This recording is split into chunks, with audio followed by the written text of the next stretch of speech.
他懒得穿衣服，干脆穿着白色浴袍，大大方方地坐在被褥上，白色的毛绒被微微裹着他的肚子。屋子里暖洋洋的，热的青年脸颊红艳艳的。等他画了一半，觉得时间差不多了，开始给聂怀桑打电话。喂，魏哥，你找我有事吗？魏无羡转着手中的笔，低声道：魔道祖师主角的名字你们改了吗？聂怀桑支支吾吾，改是改了，但是我感觉跟没改差不多。魏无羡深吸一口气，道：你说改的什么？聂怀桑咳嗽了几声，念道：蓝湛，字忘机，15岁时在云深墙头与一少年一见倾心，此少年名为魏婴。嘟嘟嘟，蓝忘机我敲你妈！魏无羡愤恨地捶着厚实的被子，拿起手机开始给蓝忘机发语音。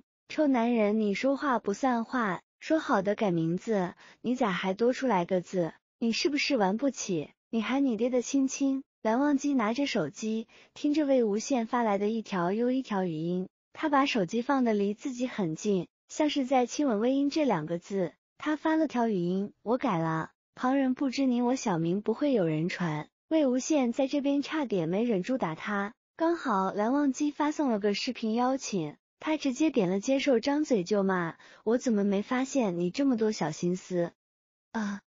你那端方雅正君子品行，全让你吃进狗肚子里了。他离手机很近，宽松的浴袍下，白嫩的肌肤赤裸裸的露着，因为洗过澡的缘故，青年的眼睛还是湿漉漉的，像极为灵动的小兽，让人恨不得咬上一口。尤其是魏无羡这人还不老实，双腿盘起来能看见半遮半掩的下面，小脚丫一下又一下的晃着，蓝忘机看得移不开眼睛。他甚至能听到自己清晰的吞咽声，浅色的眸子底里藏着蜂蛹。他用手指摩挲着手机屏幕，声音有些暗哑：你骂我，何不当面骂？魏无羡嗤笑一声：我还想打你呢。蓝忘机轻声哄道：你把门打开，我有事与你商议。魏无羡勾起唇角，眯着眼睛懒洋洋道：我又不是傻子，不开。他的猎物太聪明了。蓝忘机低头翻身把文件找出来，对他道：是真的正事，关于游戏设计和背景的事，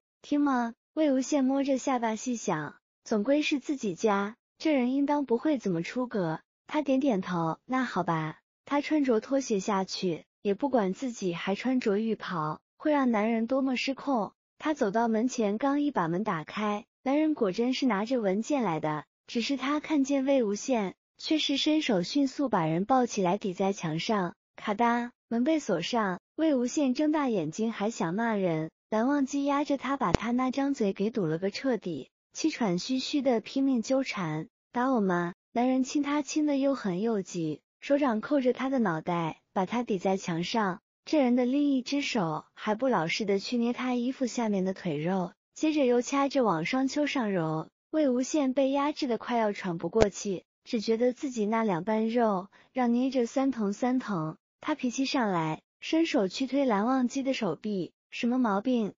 无，还捏我屁股！男人急红了眼睛，危险的低喘了一声，拨开魏无羡抗拒的手，揽着这人的细腕打横抱起压在沙发上。魏无羡想这人还蛮喜欢他家沙发的，他眯着眼睛，脑袋一扭，避开这人的亲亲，眼睛里带着戏谑的抬腿，蹭了蹭男人的裤子中间。这无疑是一种挑逗，这么快有反应了？你怎么这么容易有反应？蓝湛，你看到什么了？蓝忘机被他撩拨得不上不下，一口气卡着不知如何释放，偏偏这妖精般的人不知死活地勾着他，把他多年来筑成的名为自治的城墙给摧毁得彻彻底底。他抓住魏无羡的手腕，声音低沉：你别勾引我。魏无羡忍不住笑了，他漫不经心地把腿张开去踢蓝忘机。谁勾引你？我穿的衣服。算了吧，我在我自己家里还不能穿衣自由了。蓝忘机抿着嘴不说话，然而眼睛里满是想把魏无羡吞吃干净的渴望。他低头掰开魏无羡那胡乱扑腾的腿，低头再次凶猛地去咬他的唇。